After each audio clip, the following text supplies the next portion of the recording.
Zone Media.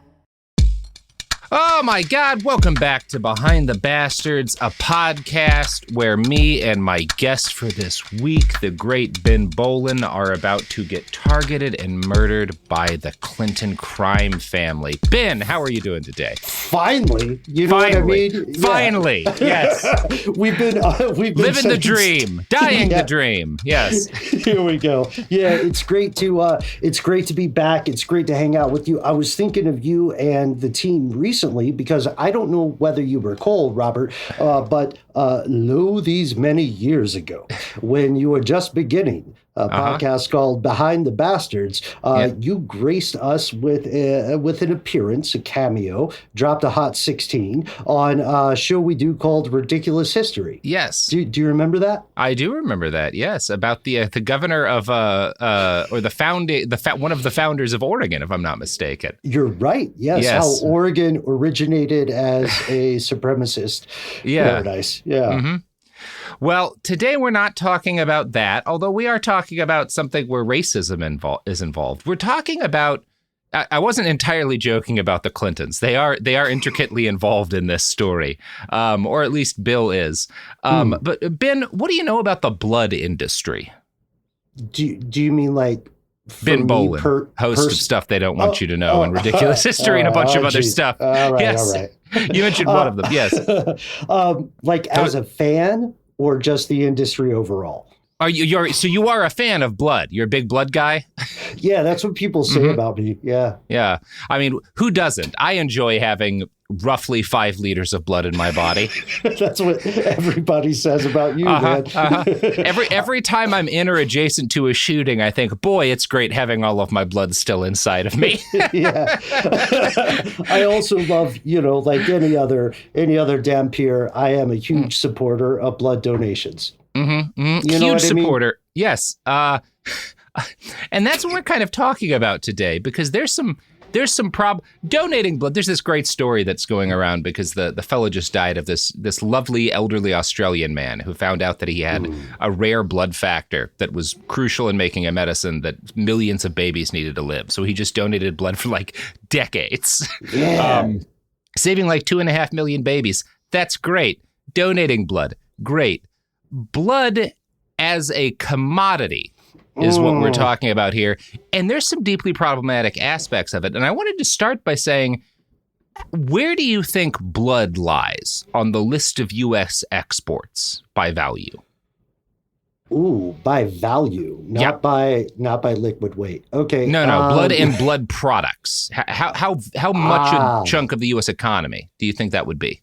Clever question, Robert, because that would factor in things like plasma, not just whole blood. Yes, okay, so with that, I would, it's a difficult question. I don't know the answer.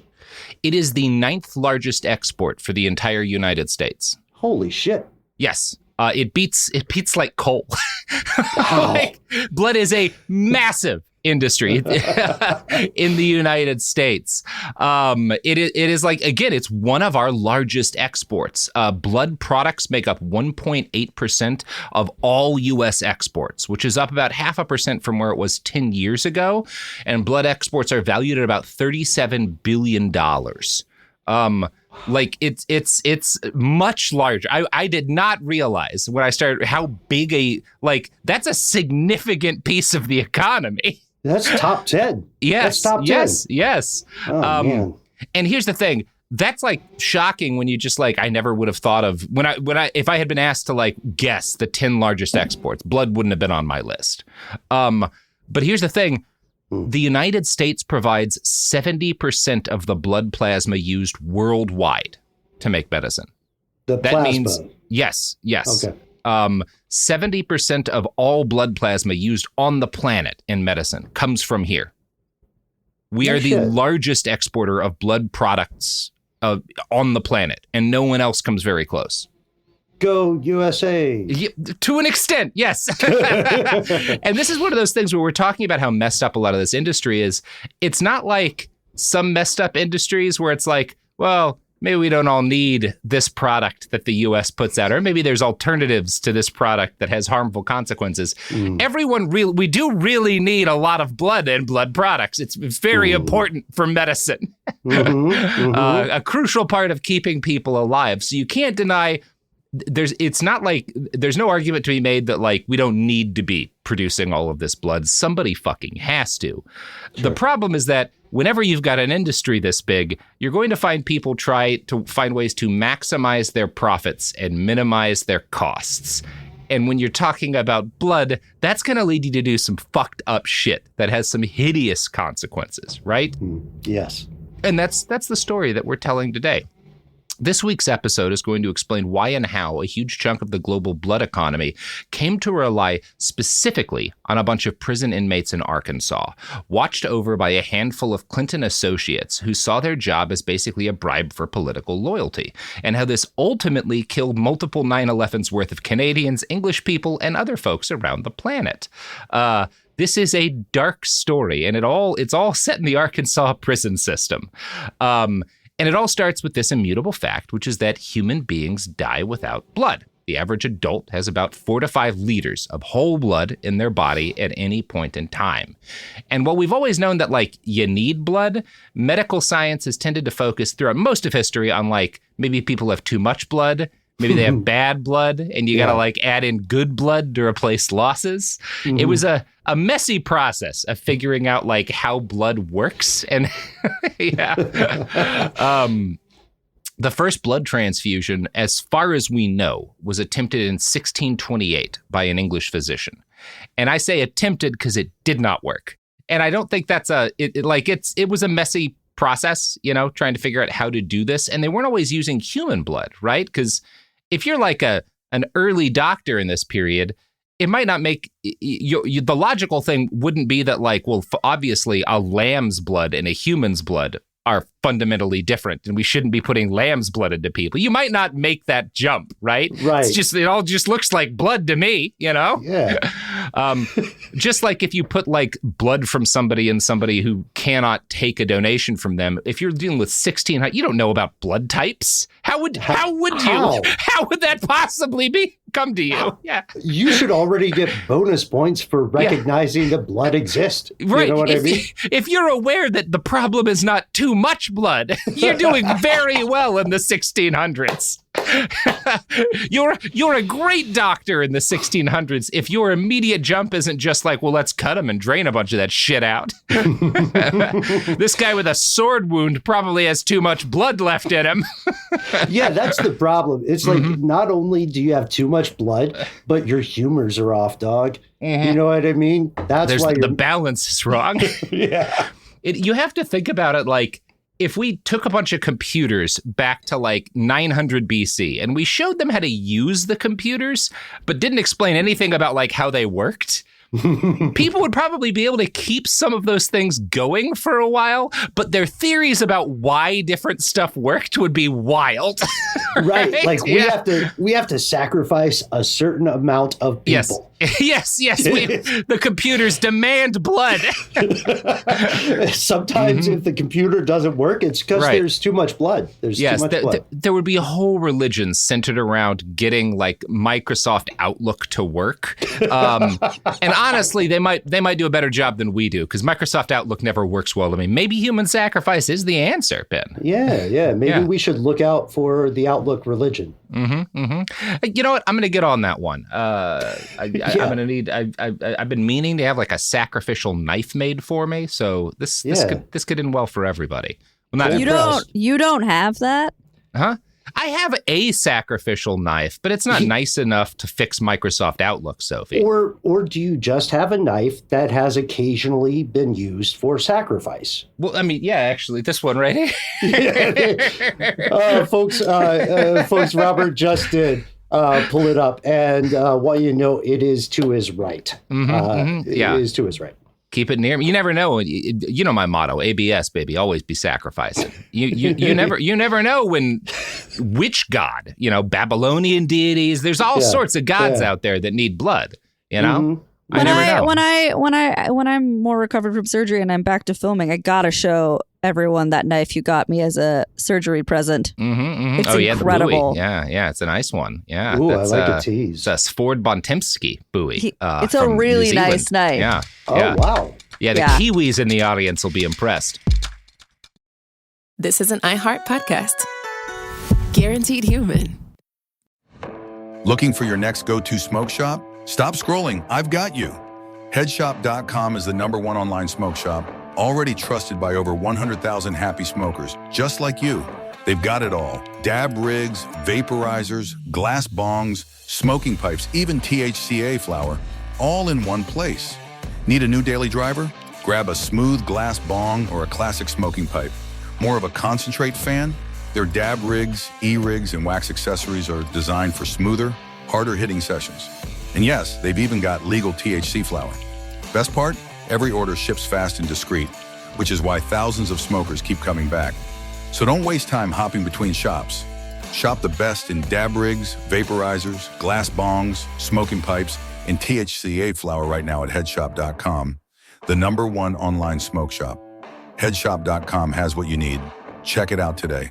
Oh, and because you're listening right now, you get 10% off your next order when you use the coupon code HSHOP at checkout. Go to headshop.com now and smoke smarter. Talking to your kids about the dangers of vaping can be hard. Getting them to listen to hot gossip is easy. So here's some drama you could share with your kid. Dude, did you hear about Cassie and Jake? No, but did you hear that vaping can cause irreversible lung damage and nicotine affects brain development? Nuh-uh. You don't need to gossip if you want to have an open conversation about vaping. So if you want to get tips on when and how to talk to your kids, visit talkaboutvaping.org. Brought to you by the American Lung Association and the Ad Council. This is the biggest night in podcasting. The countdown is on to our 2026 iHeart Podcast Awards. Live from South by Southwest, March 16th, we'll honor the very best in podcasting from the past year and celebrate the most innovative talent and creators in the industry. It's truly a who's who of the podcasting world. Creativity, knowledge, and passion will all be on full display. And the winner of the iHeart Podcast Award is... See all the nominees now at iHeart.com/podcast awards. Audible is a proud sponsor of the Audible Audio Pioneer Award. Explore the best selection of audiobooks, podcasts, and originals all in one easy app. Audible. There's more to imagine when you listen. Sign up for a free trial at audible.com. When segregation was a law, one mysterious black club owner, Charlie Fitzgerald, had his own rules. Segregation in the day, integration at night. It was like stepping on another world. Was he a businessman, a criminal, a hero? Charlie was an example of power. They had to crush him. Charlie's Place, from Atlas Obscura and Visit Myrtle Beach. Listen to Charlie's Place on the iHeartRadio app, Apple Podcasts, or wherever you get your podcasts. So, we didn't get blood transfusion right the first time. Not for a bit. Not for a bit, but by 1655, a physician named Richard Lower had carried out the first successful blood transfusion, not on humans, but on dogs. He is one of these, like, rare, much better than that, where he's like, maybe we should just start by trying to replace people's blood. I'm gonna work with dogs, see if I can get that down, you know? And 2 years later, a French physician and Richard Lower separately carried out successful blood transfusions from lambs to human beings. And I know I just mentioned that like isn't a great idea, and it's not, but it does sort of work sometimes. And it's the kind of thing you will occasionally hear, you know, you can use coconut water for blood transfusions because it's like sterile and the electrolyte content. It's one of those things, if you look up, like Snopes will say, no, this isn't true. I found a scientific study where they did this. They used it for an emergency transfusion. What's going on here when using lambs or coconuts does work, it's not because, again, these are good replacements for blood. It's because sometimes when people lose enough blood, the biggest thing is getting enough like mass of something that's close enough in there so that their body keeps working. There are like, if you use coconut water for transfusions, because of like, I think the amount of potassium is one problem, there are horrible additional health conflicts it can cause. And the same is true of lamb's blood. But if someone is like, going to immediately die because they don't have enough blood. Sometimes this has been done in order to save them, right? Yeah. But it's not a good idea if there's other options. And in fact, once they started using lamb's blood, it became very quickly clear that like people also die because of the consequences of shooting them full of lamb's blood. Well, it's also like, a modern comparison, Robert, might be the idea of heart transplants, right? Mm-hmm. With non-human organs. Right, Not to get too far ahead, but like that's a situation where a current human technology can sort of Band-Aid you. You might make it, a year or so. Yeah. It's not a actual facts human heart. Just like it reminds me of, and I don't know enough to speak off expertise here, but it reminds me of like that old trick with elderly cars, I'll call them vintage cars, where if the radiator is fucking up, you can put a couple things in to just keep the radiator going until you get to the gas station. So maybe the lamb's blood thing is like that. It is a little, and it's also this thing in like emergency medicine where like there's certain things you're never supposed to do, like use an AED on an infant, that also like people do because in the instance in which you would be doing it, the infant is dead. So you can't make it worse, right? And like when we're talking about like where the origin of the coconut water thing is, it was at least one of the stories you'll hear is that it was like during like World War II, and like they didn't have enough blood and they just kind of tried something. And so like occasionally stuff that's not blood or not human blood can be used in a way that will deal with the immediate problem. But again, always causes a bunch of additional problems because it's not supposed to be in there, right? Right. Quick question. Yeah. What, Robert, if you're imagining it, and Sophie as well, this World War II doctor who stumbled upon coconut water Band-Aiding blood or the circulatory. If that's how it happened, it is a little unclear, but yeah. If that is how it happened, what do you imagine? Like if their hand is going over a table with all sorts of other shit on it, what else did they look at first? What do you think? Yeah, given the state of things at the time, straight liquor. Yeah. What if we just put some Jim Beam in there? Will that save their lives? And they're like, no, we're saving the liquor for the guys who aren't bleeding out. Yeah, we need all of that Jim Beam. We are island hopping, fighting the Empire of Japan. Nobody wants to sleep sober at night. Give him some coconut water or some shit. Yeah. I don't know. So the first human-to-human blood transfusion occurs in Philadelphia, 1795, although the doctor who does it doesn't publish, and so the first successful transfusion is like generally listed as 1818. It was by a British doctor treating a postpartum hemorrhage, and the science kind of develops from there. One of the things that becomes clear is that in a lot of instances when people need a transfusion, they don't need whole blood, right? Initially, they're starting out with whole blood, and people find out over decades and stuff that actually you can take different elements of blood and kind of add in a substitute. I think saline is usually used and do infusions of that for certain problems. Milk is actually one of the infusion substitutes, but this is, again, horrible for people. Don't shoot milk into people. Milk does not belong in your blood. Sounds like big dairy to me, bro. Yeah. I'm sure the fucking dairy companies were like fighting like hell to have that be the case. So milk, it's what's milk. In your blood. There it is. Yeah. So over the next decades, we figure out shit like blood types, and we start messing around a lot with plasma, which is a component of blood that can be used to make a whole bunch of different medications that will save your life. One of the best known uses of blood plasma is the manufacture of clotting agents in order to save and improve the lives of hemophiliacs. These are people who, like, if they start bleeding, they just kind of keep bleeding. Their blood doesn't have the thing that is like, all right, we've bled enough, time to scab, you know? All gas, no brakes. All gas, no brakes with the bleeding. And the first of these medications hits in like the 1960s, and they more than double the life expectancy of hemophiliacs. As far as like single medical interventions go, this is like one of the big ones in terms of stopping, like improving quality of life and length of life. Obviously, I'm not an MD or a scientist, but here's how an article in the William and Mary Business Law Review by Sophia Chase describes the process of making this life-saving medication using plasma. After blood is collected, it is spun off through plasmapheresis, and its component parts are used for different purposes. The plasma of thousands of donors is pooled together to create factor concentrates that form a blood product, known as factor VIII, used to medicate hemophiliacs. Depending on the severity of the disease, a hemophiliac might need to use factor VIII several times a week. This means essentially that people who are already ill with a life-threatening disease and a compromised immune system have no alternative but to inject themselves with plasma hundreds of times a year. There's a degree to which this is a little like a diabetic who needs insulin, right? This is a medication that you need constantly, right? In order to not die.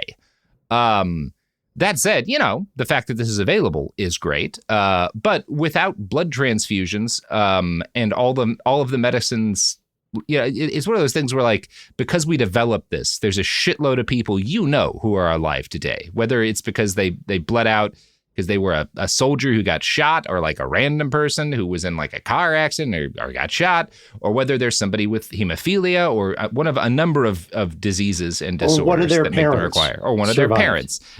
People who are alive because of this branch of science, right? It's incredibly important stuff that we figured out largely.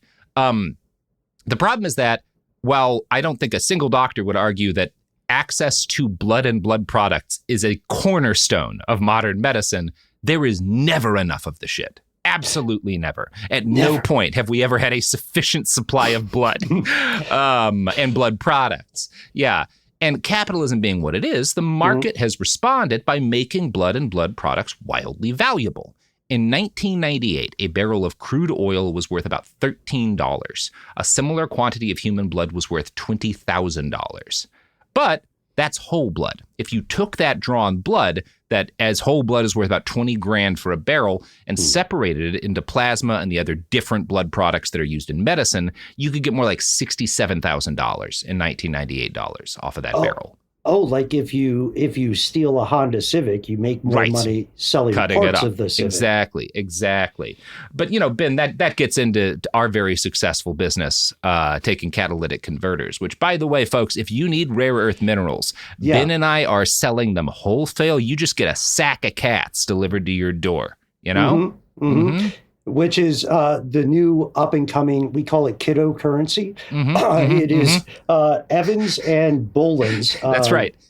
Sophie Ray production.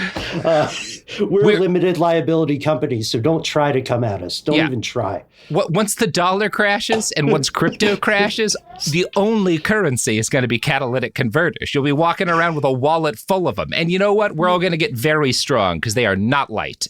They are not light. This is going to be great for our lats. Yeah. You need to start doing the holes thing and carrying like a baby cow up a mountain now, or a pig or whatever it was in that book, so that you can be strong enough to bring grocery money with you. What's amazing about this is somebody, one of us is listening right now and is doing the fireman carry with a goat, and they're like, I'm fucking ahead of the game. I'm ready. And several other people are listening on their earbuds as they saw someone's cat from the bottom of a Prius. So anyway, I bring that up just to say that, like, there's a lot of money in this. And wherever there's a lot of money in the raw amount of blood, there will be an incentive for people to do unethical things to get that blood, because there's never just enough donations. Now, there's some reasons for that, some of which is the problem of the different organizations responsible for drawing blood. We could talk about the fact that queer people are still generally forbidden in many cases from donating blood because of the AIDS scare or the AIDS epidemic. We could talk, there's a number of like critiques, but even if you were to solve for those problems, there's still never going to be enough of this stuff. I don't know how we fix it until we can start like just growing, functional blood in a lab, which is a thing people are trying to figure out. But from the beginning, the main problem with blood for transfusions in medicine has been that you can only really get it. I know there's those crabs that we can use for some things, but as a general rule, you only get it from people. And people are very attached to their blood, and they're not always able to donate. There's a cost, it's not that bad, right? Donating. If you've donated, I've donated, I'm sure you have. It's not like horrible, but like it's not nothing donating. Like it has you were aware that you gave up some of your very important blood afterwards. Yeah, the orange juice and the crackers don't quite get you back to 100%. Right. I think it was something like pre-pandemic, I want to say, still a very small amount of people in the U.S. donated blood. Yes, and it's great to donate, but there's also another problem with that has nothing to do with this, which is that people, the kind of people who you need to donate blood, have bloodborne illnesses sometimes. And often they're aware of it, but often they aren't. And bloodborne illnesses travel extremely easily through donated blood products. Remember what I said, when you are making Factor VIII to give to hemophiliacs, you are taking thousands of people's blood plasma and mixing it together. Group project. It's a group project. And if, say there's, I'm throwing a number out of my ass here. We'll get more exact, but say there's 20,000 different people's plasma comes into making a batch of Factor VIII. If one of those people has a bloodborne illness, that whole batch can get tainted. It just takes one. That doesn't mean everyone who gets, medicated from it, but it means that anyone could potentially, right? It's kind of the same with like fentanyl. You've got like a shitload of like, whatever powdered drug, and a little bit of fentanyl gets in there. Everyone who does that drug might not get enough for it to matter, but someone could get a hot dose and then they're dead, right? That's kind of how tainted blood works. And so this is a problem in part because, again, there's not enough blood. So if one person gets through because they weren't screened properly, you can ruin a bunch of that incredibly precious blood. And it was an even bigger problem back before where our methods of testing for shit like hepatitis were as good as they are because you didn't know what the fuck was getting into the blood supply, right? And so the odds of recipients getting sick from infected blood in the past was a lot higher. And the other issue here is that whole blood donations, if those are tainted, are still less likely to get you sick than blood product donations. So plasma that is tainted is likelier to get you sick than whole blood that's tainted. I don't know why, but that's the way it works. Yeah. Okay, so it's like maybe a concentration of those vectors, something like that. The further I say this, the dumber I'll sound. I don't know why, but this is what the medical paperwork says: is that blood products that when those are used on you, it is, if they're tainted, they're likelier to spread disease than whole blood. And this exists in a profit-seeking environment. And this exists in a profit where there's a fuckload of billions on the table. Now, you're probably aware of how HIV would really cause some problems for the blood donation industry, right? Because first off, they didn't initially know it was a thing, so no one was checking for this stuff during the early days when it was spreading. And in that initial outbreak, a bunch of hemophiliacs caught HIV through their transfusions and got sick and died. But before and during HIV, it was still never the most common illness spread through blood donations. The most common illnesses spread through blood and blood, product donations are hepatitis A, B, and C. And we have been aware that hepatitis was a danger for this kind of stuff for a long time.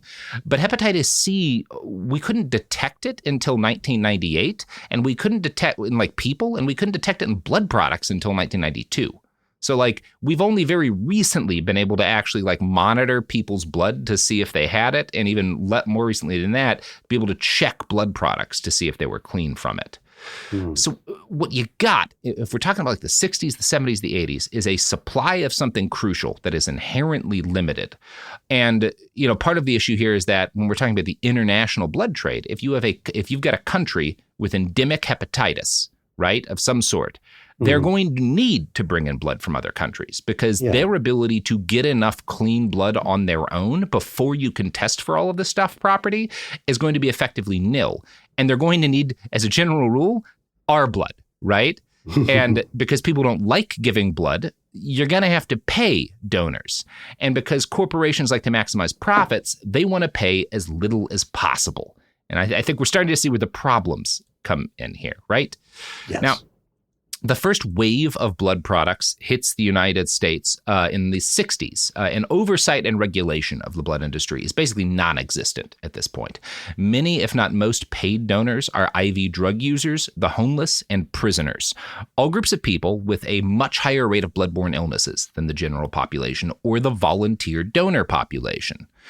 Because the need is inelastic, different states start experimenting with blood shield laws, which exempt blood suppliers from what is called strict liability.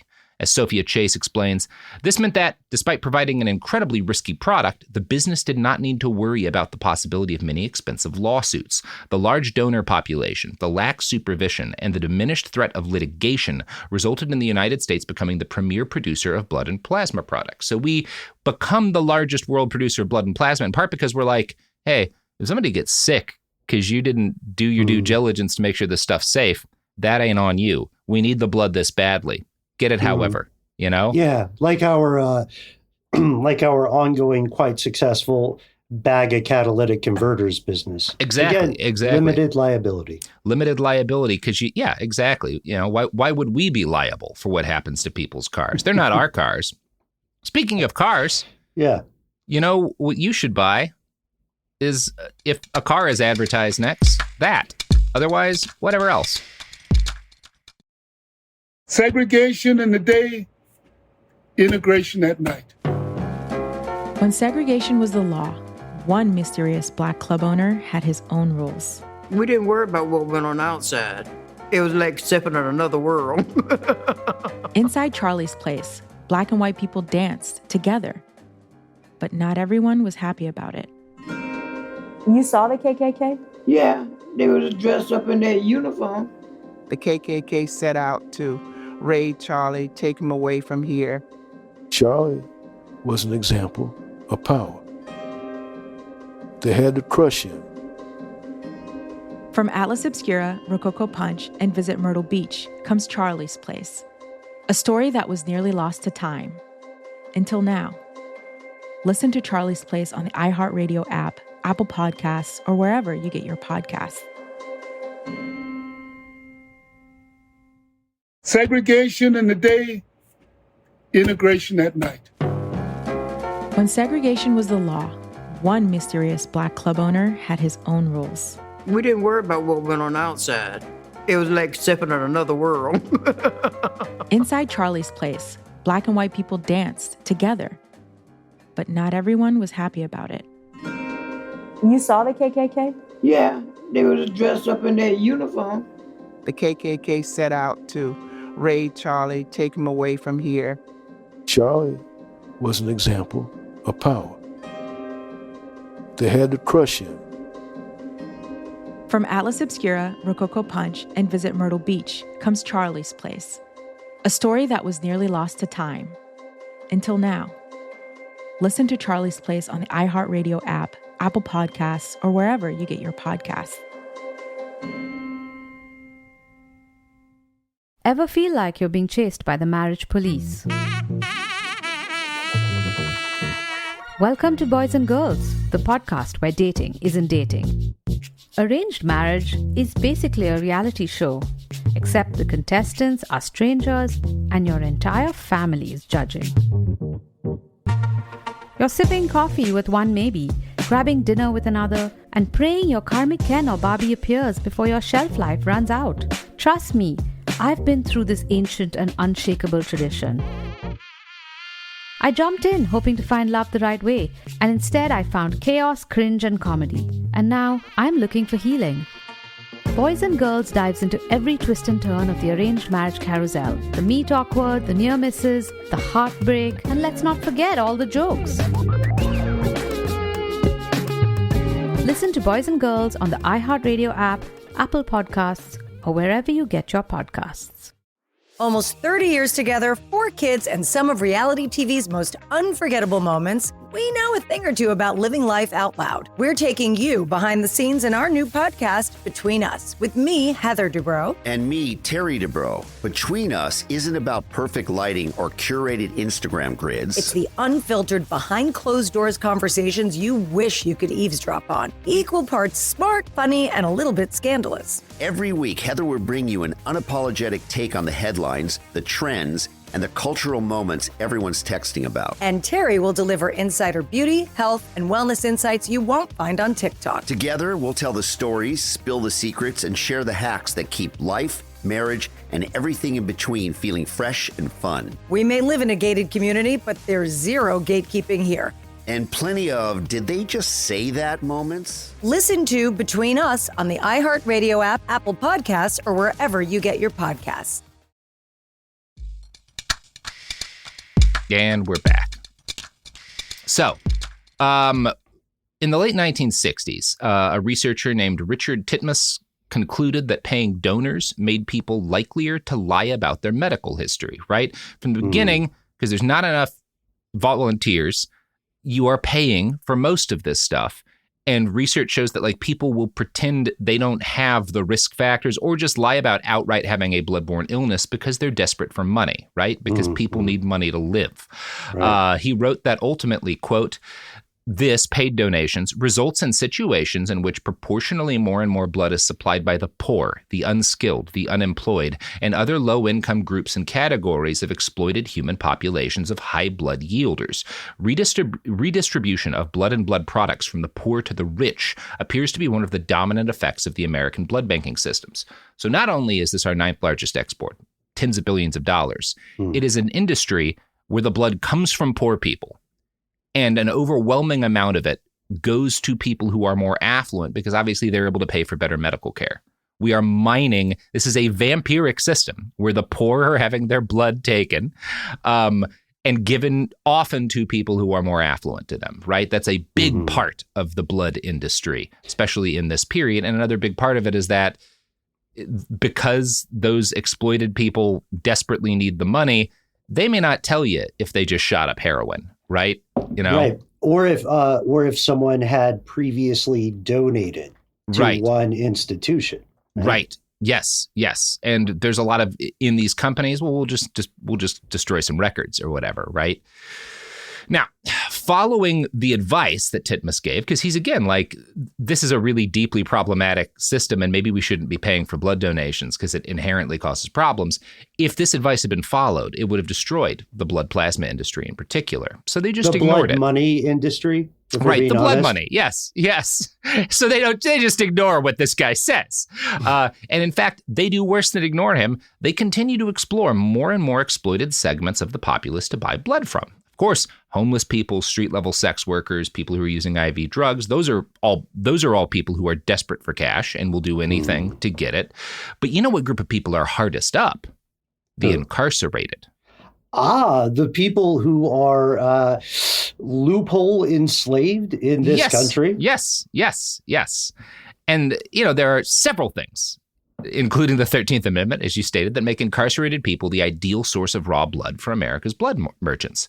The U.S. has by this point designated blood a vital resource, which means the government has streamlined regulations to ensure a sufficient supply. This meant that if you set up a plasma donation center, a collection point in a prison, there is no mandated oversight, right? The FDA is basically not involving themselves, right? Or at least not initially, which means that, and as long as this stays a scarce product, drug companies are allowed to buy their blood from, quote, unlicensed, uninspected vendors. In other words, the drug companies who are buying, because it's not the drug companies making these collection points, it's other companies. And because this is so scarce, if you're buying blood, you don't have to say, and I got it from these people who have a license to get blood and proving that they follow all these. You can just buy it from whomever. Guy comes to your door with a sack of blood. You can just purchase that. The days of stray blood are over. That's right. Yeah. That's what we're aspiring toward. Yeah. I hate that we have to we have to bring this up. Another thing going into this, if we are counting something, we being human civilization, as a vital resource, such that we're going to cut some corners to get enough of it, sure. Yeah, due diligence, then we're also going to, we already did it. We already cut the corners on liability or responsibility. I don't know, man. Robert, I'm a fan of the show. I don't want to spoil it, but it doesn't sound like this ends well. I thought maybe this would be the one happy episode. Yeah. I mean, I will say the system doesn't work in this way in every extent now. Like, there's still a lot of issues with the blood system, but things do get better as a result of all of the people who are going to die, right? I'm talking about the way it was in like the 70s and stuff here. Now, that said, it's still, there's a lot of issues and also a lot of problems with like the way in which blood donation is conducted. I'm not saying that there's not, but this is when we're talking about this program at its worst. Yeah, because these people have the incarcerated in the U.S. penal system have very little recourse toward any alternative. Right? These are also the days of benighted experiments on human beings. Yes, and all of that is going down, and the fact that, like, in terms of the companies who need blood, they're looking at prison this is the ideal donor base because, number one, the prison population is fairly stable. A lot of these guys are in there for years or decades. You can rely on them. And the prisoners' need for cash is also stable. This makes for an extremely predictable flow of product. And businesses thrive when things are predictable. From the early days of experimentation in this field, there had been data that doing this was dangerous. In 1969, the New York Times published a story about several deaths tied to prison-derived plasma products. In 1970, they followed it up with an article describing prison plasma donation as transfusion roulette. In 1974, after several more well-publicized blood disasters, the Secretary of Health, Education, and Welfare published our first national blood policy. It recommended that only volunteers be allowed to give blood because, again, there's so many problems with paying people. In 1982, the FDA made a non-binding request that blood donated by prison inmates not be purchased or sold for domestic consumption. So in 1982, the FDA is like, we shouldn't use domestically any of the blood that we pay inmates for. Now, crucially, they're not saying don't pay inmates for blood. They're saying don't use it here. Right. And further, come on, let's spend a little time just scratching behind the ears of statements like non-binding. Yeah. Come on, pinky swear me. You guys, let's pinky swear, just not here, right? Just somewhere else. Somewhere else, so it's not our problem. The earlier laws regarding U.S.-produced propaganda, for instance, right? Right. Geez. Well, this just don't do it here. Yeah. Don't do it here. Don't. It's like the shitty stepdad. Yeah. About smoking cigarettes. Yeah. Just don't do it. Well, I can see it. I don't want to tell your mama smelled it. Yeah. Yes. The FDA is definitely in its shitty stepdad era here. So the industry doesn't stop taking incarcerated people's blood. And in fact, the FDA keeps issuing licenses to export blood to prison plasma centers in several states. These included Nevada, Tennessee, Louisiana, Arizona, Missouri, and the focus of our episodes this week, Arkansas. In 1970, an Arkansas district court had ruled that several practices at Cummins Prison in Grady, Arkansas were cruel and unusual violations of the 8th and 14th Amendments. One 1969 description of conditions in Cummins said this: many of the inmates are psychopathic and sociopathic. Some of them, again, this is 1969, some of them are aggressive homosexuals. Many of the inmates are hardened criminals, and some of them are extremely dangerous to society in general, to their keepers, and to fellow inmates. Many of them are malingerers and will go to any lengths to avoid work. Many are prone to destroy state property, even items designed for their welfare and comfort. So this is how they're writing about these people who are going to become the core of this blood donation system for one very good reason, which is that Arkansas prisons don't allow inmates to work for money. So the blood donation program is going to become the only way Arkansas prison inmates can get cash. Dun, dun, dun, dun, dun, dun, Yeah. dun, dun, dun, dun, dun, dun, dun. Right. In 1978, the U.S. Supreme Court had found that Arkansas's solitary confinement tradition was unconstitutional. Justice John Paul Stevens described the prison system in Arkansas as, quote, a dark and evil world. And another federal judge described the people who ran Arkansas's prison system as evil men. These are federal judges. One of them is a Supreme Court justice looking at it and be like, wow, this is like Mordor. This is fucked. I'm a federal judge in the 60s and this is bad. You know? Like, yeah, you or guys, 70s. Well, still, as someone in that level of the judiciary at that time, they probably got their own, crimes. They've seen under some the belt. shit. Yeah, they got that 7-league stare. You know what I mean? When you see a federal judge using a language that you would expect from like some 19-year-old like anarchist protester at like an anti-prison rally, like the conditions must be nightmarish. Right. Mm-hmm. John Paul Stevens is calling the people running this system evil. Like cannot exaggerate how bad it is. It's like when you hear the SS punished a guy for committing war crimes. It's like, oh my God. Wow. It's too far. It's too far. What did you do? It's like here in Atlanta, you might hang out, in various well, I'll say it. If someone is too hard into crack cocaine or methamphetamine and you know that person and they tell you not to hang out with Wild Jimmy, then don't hang out with Wild Jimmy. Do not hang out with Wild Jimmy. But this shows us the extent of the problem, and perhaps it shows us that the money moved despite observations of what would have been the rule of law, right? Yes. Well, what was the recommendation of law? Again, they never make a rule against this. Oh, it's non-binding. Sorry, it's pinky non-binding, swear, you guys. Right? The pinky swear of law. And the other thing is that because this is right when the Supreme Court is like, yeah, this is an evil system run by evil men. That is right when the program of taking blood from these prisoners is about to start. Right. So this is just. You've got a prison system where inmates are not allowed to make money any other way that is already an evil nightmare. And into this situation, in 1978, steps a new governor, William Jefferson Clinton, right? That is his first term in office. And he's got a lot of exciting plans for how he wants to reform things in one of the poorest states in the Union. And he's also got a lot of good friends who had helped him win election and who he owed some favors. Both of these things are going to come together in the ambition of several men to make Arkansas prisons a major hub for blood product exports. And all of this is going to be done. These are all Arkansas prisons that are donating, but the hub for donation is Cummins Prison, right? They're sending people there to give donations. That's where the actual, because they build a lab there, right? You have to have some equipment to do this. And again, because there's you've got this perfect stable supplier position who have no other way to make money. It's just a great place to do this. Now, a few years before Clinton came into office, a doctor named Bud Henderson had formed a company called Health Education Consultants.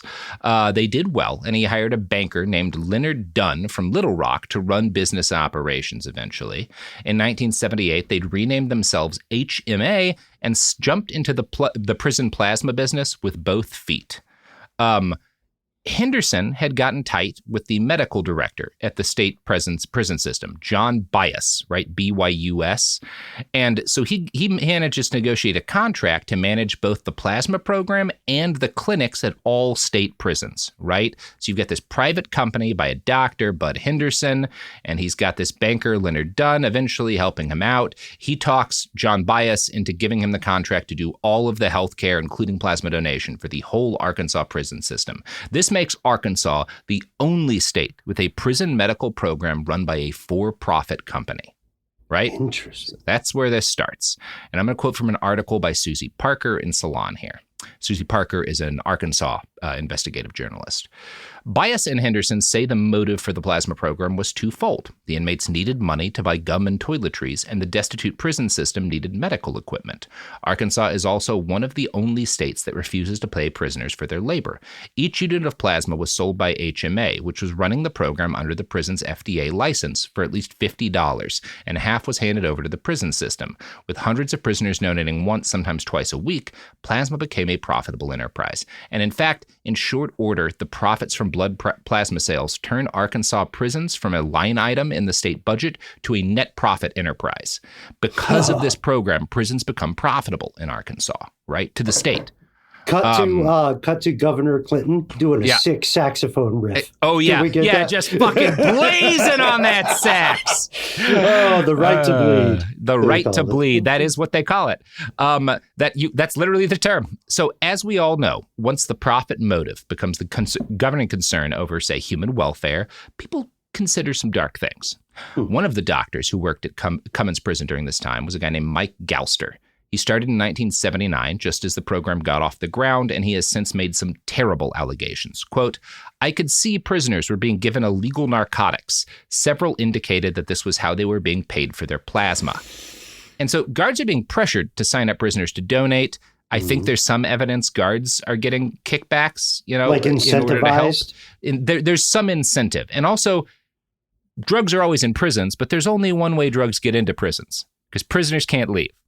It's guards, right? Like that's. Come on. I thought you were going to be fun about it, but no, you're right. No, that's the way this works, and this is one of the things that is happening. The other thing that's happening, it's not just guards giving drugs. A lot of prisoners who want the money they get from donating to buy drugs because it's prison and drugs make it suck less, right? Anything can be currency. Yeah, anything can be currency, right? And there's also some evidence that like some of the prisoners are getting drugs from like the clinics, right? Like they're getting painkillers and shit, which are a lot easier to come by then, right? So even in that case, it's effectively free, right, for the people bribing these drugs. There's at least one case here that we know of a guard taking kickbacks from prisoners who had been rejected from the program because they had bloodborne illnesses and letting them donate because they needed drug money. There's like evidence that people falsifying data to let people who knowingly had tainted blood continue to give it, right? Despite clearly, provably having something like hepatitis A through C, HIV, etc. We know this happened with a documented time, and it's happening a lot more than that one time, right? You know? Like this guy's going to become one of like the couple of people that they try to use as scapegoats later. Now, state investigators later confirmed Galster's allegations that prison employees traded drugs for blood. This doctor also observed that many inmate donors he saw, quote, appeared jaundiced and very sick. Quote, when I would ask if they had just had a blood test, they would say, no, I've just given plasma. It was clear they were sick. Now, to save costs, this makes it even worse. Sure. Again, they want this prison as cheap as possible. What's a big line item if you're doing blood donations? Boy, you know how expensive needles are? You're supposed to use a new one each time? We're throwing money out the door with all these one-use needles. Let's just wash them, which is exactly what they do. So they start reusing needles on these prisoners to get donations, which means not only are sick prisoners, some of whom know they're sick, a lot of whom don't, donating and adding tainted blood to the supply, but also a lot of prisoners who are not sick are getting sick because they donate and then keep continuing to donate and adding even more tainted blood to the system. Now, Galster claims he was unaware of the possibility at the time that this could happen, saying later, quote, I assumed stupidly that our people selling this plasma had some process of cleaning it up. So again, he's like a prison clinic guy. I said doctor earlier. I don't actually know what his degree state is, but like his attitude is like, they've got to be doing something to make this safe, right? Right. They like can probably pasteurize blood, right? Yeah, like it's, the modern era. You got to... Yeah. We know, right? We know that someone will do something. It's like when someone will do something. Yeah, right. Someone will always do something. Tragedy of the commons. You walk into a public space and you go, man, surely somebody sweeps here. Yeah. Somebody's got to be handling the, they're surely not just sending this to Canada. I mean, not me, obviously, but surely someone along the chain. someone must be responsible for making sure this doesn't go horribly wrong. People can't be that evil, they say. Right. And speaking of speaking of great people, let's have some more ads. Segregation in the day, integration at night. When segregation was the law, one mysterious black club owner had his own rules. We didn't worry about what went on outside. It was like stepping in another world. Inside Charlie's place, black and white people danced together. But not everyone was happy about it. You saw the KKK? Yeah, they was dressed up in their uniform. The KKK set out to raid Charlie, take him away from here. Charlie was an example of power. They had to crush him. From Atlas Obscura, Rococo Punch, and Visit Myrtle Beach comes Charlie's Place, a story that was nearly lost to time.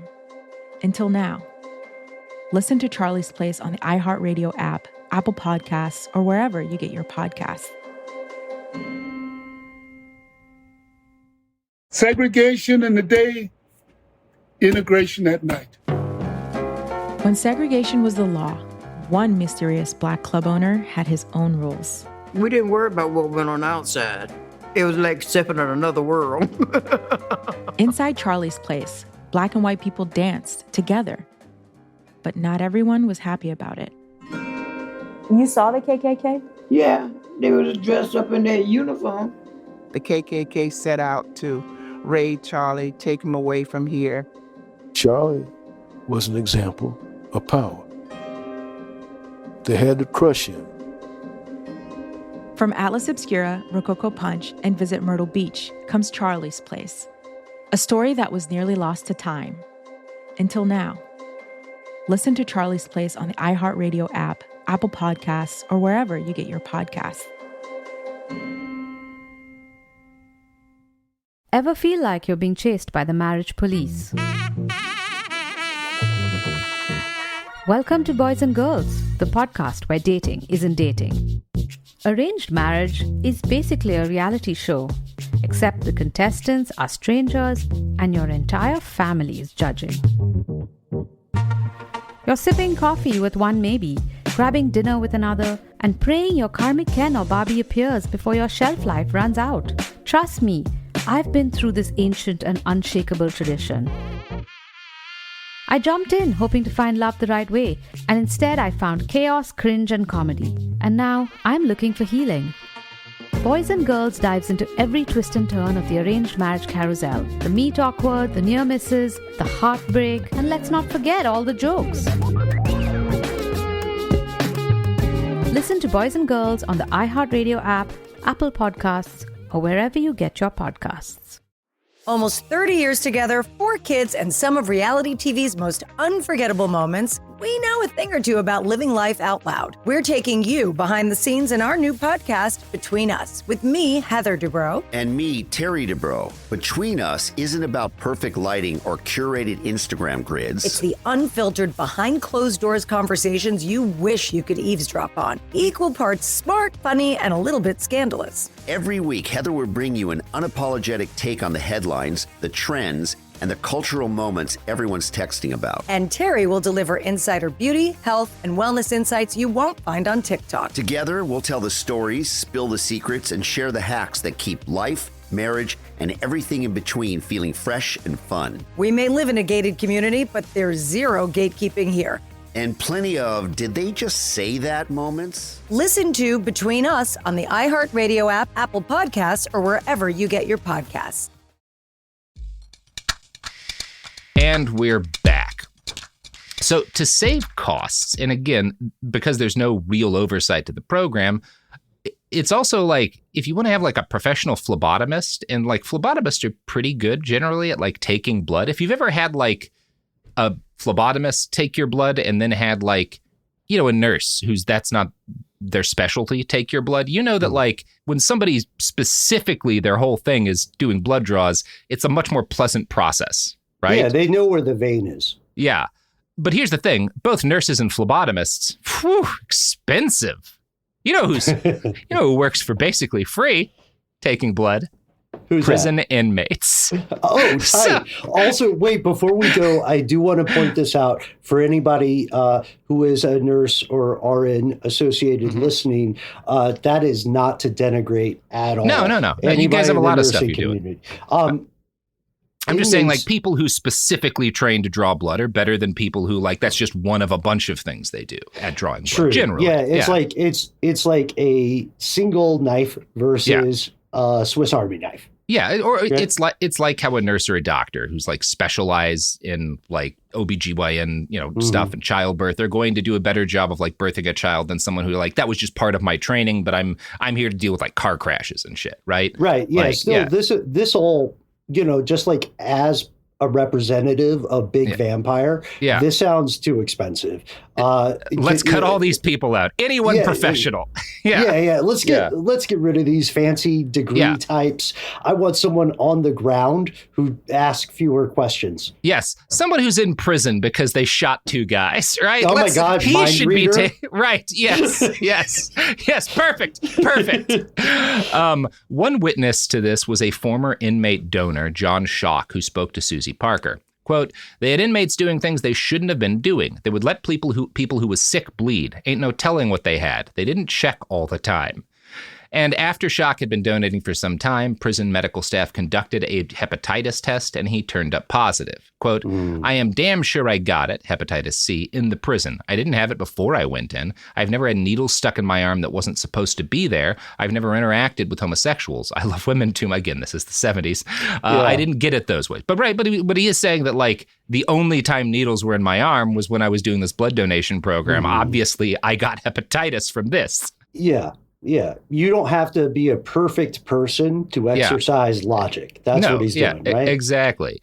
And he claims that when he gets diagnosed with hepatitis C, they don't kick him out of the donor program. And in fact, he claims the doctor who sees him is like, well, your eyes aren't yellow. You don't have jaundice yet. So you're probably fine. He said, quote, if you start feeling bad, come back and see me. That's just the way they were. They don't care because you are dirt down there anyway. Yep. Prisons. Yes. Prisons. And what part of the story here is that, like, Americans don't like to think about treating prisoners more nicely. It's never a popular political topic. But when you treat these people like shit and like they're not human, thousands of you might die from tainted. Like, that's not why you should care, but there are objective consequences to this evil, right? Like, it never no evil on a population of people ever stays isolated to that population of people. This is a lesson we never learned, but it is important. God, that's really well put too. Yes. That's one of the best articulations I've heard of that. Honestly, I'm not blowing smoke. No.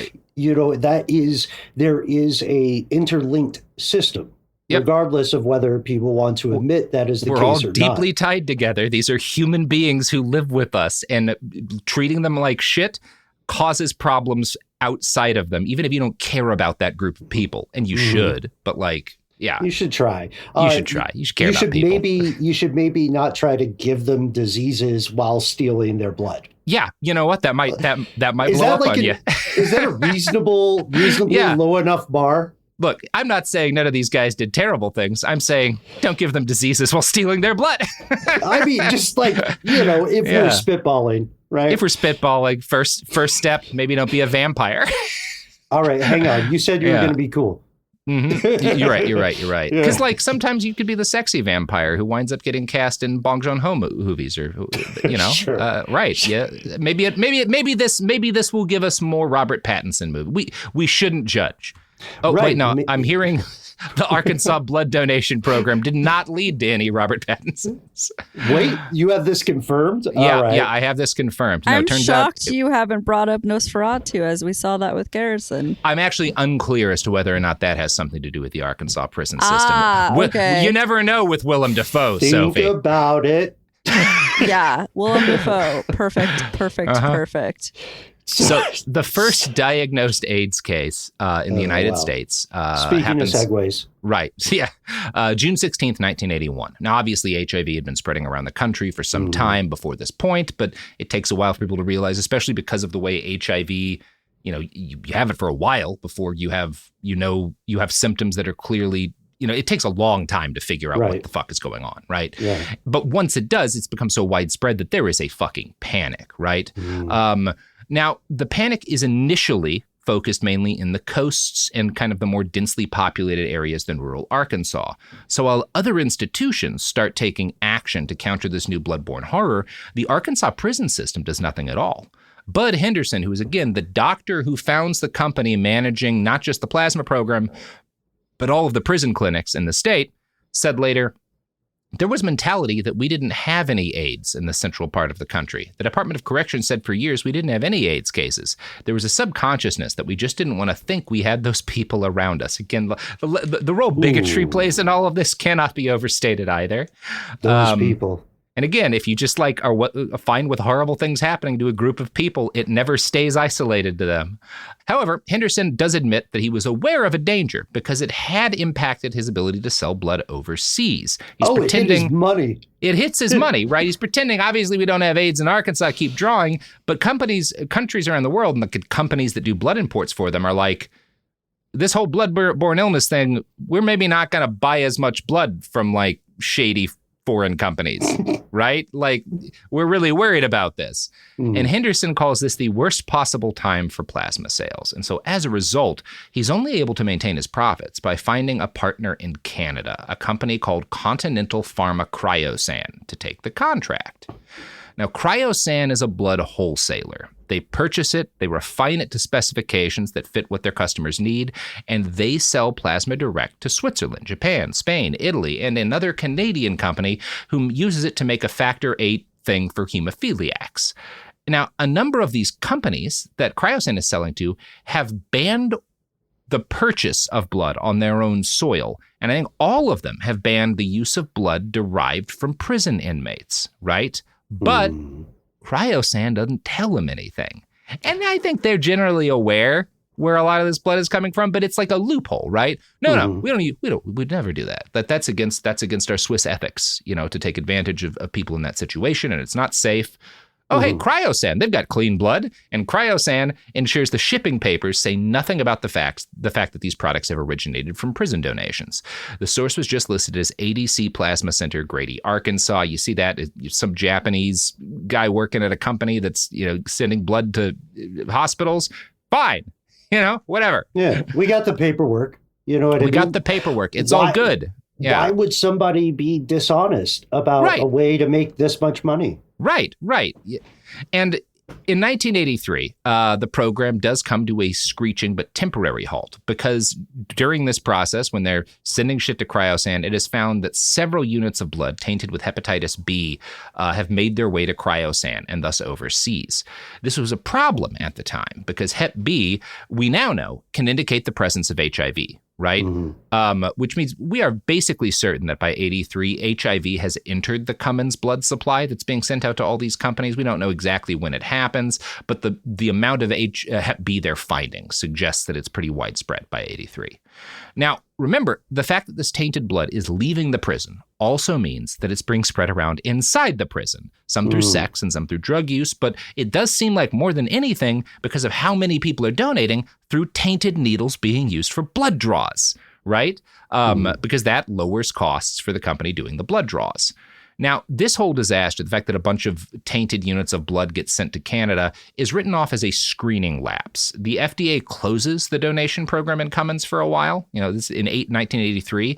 But in 1984, they publish an investigation that comes to some damning conclusions. Quote, Health Management Associates had prematurely and improperly distributed plasma contaminated with hepatitis. 12 ineligible donors had given blood in a breach of screening process, and an international recall resulted. The FDA then revoked the center's license to operate. An investigation revealed that the program allowed disqualified donors to bleed, altered records, and stored plasma in ways that didn't prevent contamination. It also found that plasma center staff wasn't well supervised. It discovered attempts by people in HMA management positions at the center to hide from FDA inspectors the fact that they had either initiated or condoned the destruction or alteration of records concerning these activities. So this is not just something you can say, well, they shouldn't have put it on to the prisoners, but the problem started there. No. Management is actively covering up that they are producing and selling tainted blood. They right? conspired. They conspired. They knew. They were incredibly well aware of what they were doing, and they did it all for money. Now, it is obvious even this is putting the problem that exists too mildly. And in fact, later in 1984, in part based on the FDA's investigation, the National Correctional Association puts out an informational bulletin to members, and their members are prisons, warning that plasma centers are a bad idea. You shouldn't have them in prisons, right? And as a result, most U.S. prisons that had been in the process of like making plans and contracts to do plasma donation programs stop, because their whole organization is like, actually, this is a terrible idea. You are opening yourself up to so much fucking liability. Like, just don't do it, right? But the prisons in Arkansas don't stop. Company founder Bud Henderson considered the program critical, not just for his own bottom line, but for the welfare of the state itself. Yeah. And Bud argued it's, quote, for the good of the inmates, because and the prison needed money too. You have to understand. That's why we have taxes, Bud. Like, no, but of course, like it though. They like it though. You want to be able to cut those, yeah. Wow. By the early 1980s, that's when he brings in Leonard Dunn to run his company, right? I mentioned this earlier, this lawyer from Little Rock. Leonard Dunn is a confidant and friend of Bill Clinton. He's this like, he's a banker, right? And Clinton had appointed him at the same time as he's being made the head of HMA. Governor Clinton appoints him to the head of the Arkansas Industrial Development Commission. Now, Clinton also appoints HMA's attorney, Don Smith, to the Board of Corrections for the state. So we're seeing these people, one is a close friend of his being put in charge of HMA, and also HMA's attorney is being put on the Board of Corrections, right? So there's some direct involvement here of the Clinton administration, and they're at this point trying to get the program going again because it makes the prison system solvent. And so then the question though, we have to ask on behalf of everybody tuning in, the question is, at what threshold can we still maintain some sort of possible, if not plausible, deniability, right? That is the question we'll be dealing with throughout the episode. But this is what's happened right now, right? Okay. So months after the FDA shut things down and issued a report condemning the whole operation, HMA creates a subsidiary called Arkansas Blood Components, or ABC Plasma, and they keep selling the blood that way, right? Including to Cryosan, the company that uses tainted USN-made blood, that they're selling this tainted blood to the Canadian Red Cross. Now, at Cummins, plasma donations continued, and by all accounts, most, if not all, of the same problems persisted. So they get relicensed, right? And the next year, in 1985, stories come out that Arkansas prisons had more inmate complaints than any other state, not just due to the blood program, but more broadly due to hideous issues with rape and abuse by guards and poor facilities. This is a black mark on Governor Clinton's record, and so he decides we need to take some serious action in the prisons. Not to like necessarily fix anything, but I'm going to have the state police conduct an internal investigation into what went wrong here, right? Susie Parker writes, the state police prison investigation resulted in 2 misdemeanor charges and 1 felony charge for employees running a gambling operation. Only a few weeks into it, Clinton himself urged a speedy end to the probe. I told them to get it done and get it over with, Clinton told reporters. Complaints about poor health care and the plasma program resulted in no action, and the Arkansas Department of Corrections Director Abe Lockhart, who had been at the center of the allegations, was not punished. Clinton said the prison system had been studied to death and refused to oust Lockhart. Now, Susie's right to center Art Lockhart, the Department of Corrections director, because he is one of 3 men who control the state prison system. The other 2 are a state senator named Knox Nelson and a state representative named Bill Foster. Now, there are allegations that all 3 men, or at least men close to them, profited directly from the blood program, often by awarding contracts to local businesses who supported them and their campaigns. One good article that I read in the Arkansas Times on the matter interviewed Bobby Roberts, currently the director of the Arkansas Library System, or later the director of the Arkansas Library System, and a former member of Governor Clinton's staff. And he blames Newton and Foster for blocking any attempts to reform the system. Roberts recalled that as a time when Nelson held the upper hand over Clinton with regard to the prison system, which was headquartered in his district. Roberts said Nelson made it clear to Clinton that, as chairman of the Senate Rules Committee, he would prevent legislation that the governor wanted in other areas, such as schools, roads, and economic development, from ever reaching a vote if Clinton pressed for changes in the prisons. Knox and I got into it about everything under the sun, Roberts said. I don't think any governor was going to cross him, and a handful of other senators down there, and think he was going to get anything done. There was a lot of politics that that went on in those things. You really could not do anything with the ADC if you ran afoul of Bill Foster and Knox Nelson. That's just the reality of it. So Roberts' allegation is that a part of what's happening here is these guys see a lot of use in the plasma program because it's bringing in money not just to the prison system, but it creates a lot of opportunity to like give people work and contracts that also profit them. And it's not just the blood system. The whole fact Arkansas prisons are uniquely fucked up in the U.S. at this point in time. And part of it is because they are being run by these guys who see them as a way to get kickbacks and bribes for their friends, right? That's effectively what's happening. And their threat is like, hey, whatever else you want to do in the state of Arkansas, Bill, you won't get to do if you fuck with this golden goose of ours. So just stay the fuck away, right? Just wrap it up. Wrap up the investigation. Get back to your fucking saxophone. Right. And play nice. Mm-hmm. Then you can do some shit with the schools and become president, right? Whatever you want, buddy. Whatever you want. Just keep the blood flowing. That's one allegation, right? Now, Roberts writes Clinton a letter at this point, right? Telling him that appointing HMA attorney Don Smith to the corrections board had been a terrible idea, right? So he's mostly blaming these guys in like the local legislature, but he's also like, why would you put this guy, this attorney at this company that just got shut down by the FDA on the corrections board, right? And his claim, and Roberts would for years claim, plasma donations were never like our main concern when it came to prison reform.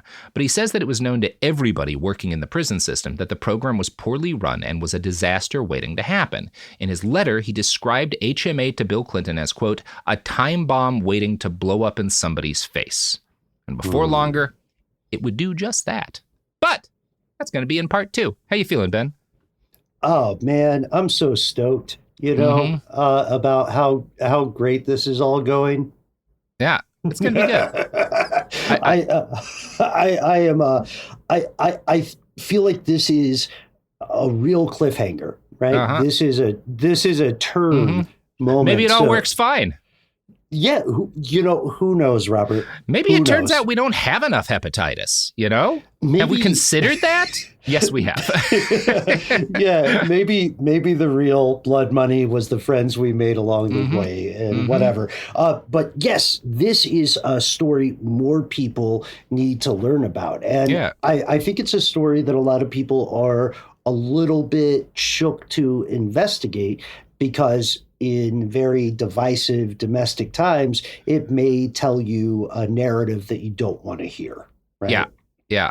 And it's, I think that's that's a very good way to put it. And I think the big part of this story is like the distributed system of making great evil, right? Very rarely is it like somebody comes in with a plan, a scheme to do something monstrous. Right. It's more incentives align and a bunch of people make little compromises and a few people at the top are just psychopaths who are like, yeah, I don't give a fuck how many people get tainted blood. I want my money, Anyway, it's cool stuff. Also, I am now thinking of that song Tainted Love, but about tainted blood. So that's going to be going on in my head for a while. Tainted blood in Arkansas. Anyway, whatever. Nobody needs that. Nobody needs me singing. Everybody in this podcast. Needs it. We need someone to write the full parody lyrics of this. Send it to us. Copyright free. Copyright free. Absolutely. Right. Or copy left or whatever.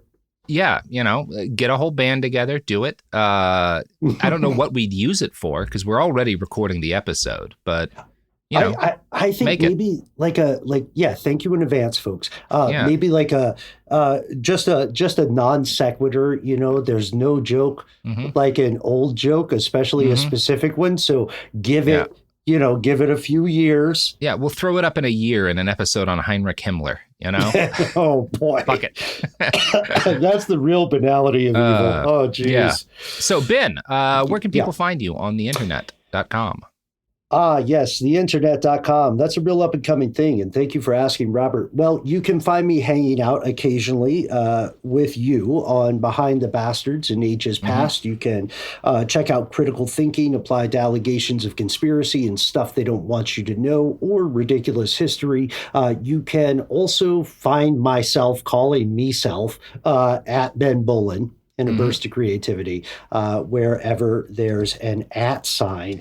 And then, before now, you could have found me just freestyle selling blood on the streets. But I'm really excited about the catalytic converter thing. I think that's going to be big for us.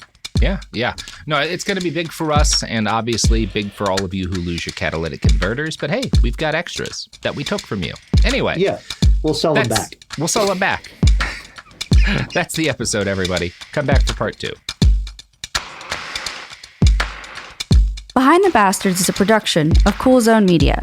For more from Cool Zone Media, visit our website, coolzonemedia.com, or check us out on the iHeartRadio app, Apple Podcasts, or wherever you get your podcasts.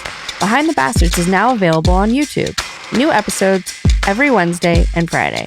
Subscribe to our channel, youtube.com/@BehindTheBastards.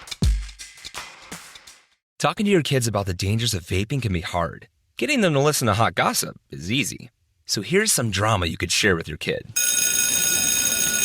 Dude, did you hear about Cassie and Jake? No, but did you hear that vaping can cause irreversible lung damage and nicotine affects brain development? Nuh-uh.